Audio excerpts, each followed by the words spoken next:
Parliament సమావేశాల నేపథ్యంలో Janasena parliamentary party సమావేశం నేడు జరగనుంది. ఈ సమావేశంలో పార్టీ అధ్యక్షుడు, AP deputy CM Pawan Kalyan Janasena ఎంపీలతో భేటీ కానున్నారు.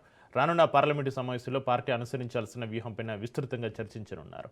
పార్లమెంట్లో ప్రజా సమస్యలను ఎలా ప్రస్తావించాలి, ఈ అంశాలపైన పార్టీ బలంగా తన వాణిని వినిపించాలి, కేంద్ర ప్రభుత్వం ప్రవేశపెట్టనున్న కీలక బిల్లులపైన జనసేన వైఖరి ఎలా ఉండాలనే అంశాలపైన పవన్ కళ్యాణ్ ఎంపీలకు దిశానిర్దేశం చేయనున్నారు.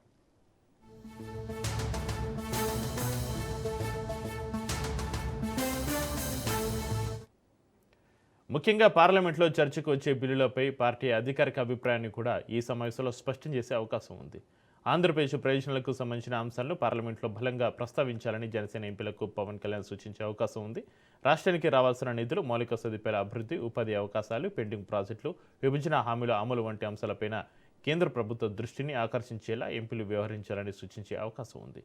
అంతేకాకుండా ఎన్డీఏ కూటమిలో భాగస్వామిగా జనసేన పార్లమెంట్లో ఎలా వ్యవహరించాలి, సమన్వయంతో ప్రజా ప్రయోజనాల కోసం ఎలా పనిచేయాలన్న దానిపైన చర్చ జరిగే అవకాశం ఉంది. మొత్తంగా రానున్న పార్లమెంటు సమావేశంలో జనసేన వ్యూహాన్ని ఖరారు చేసే కీలక సమావేశంగా ఇది మారనుంది.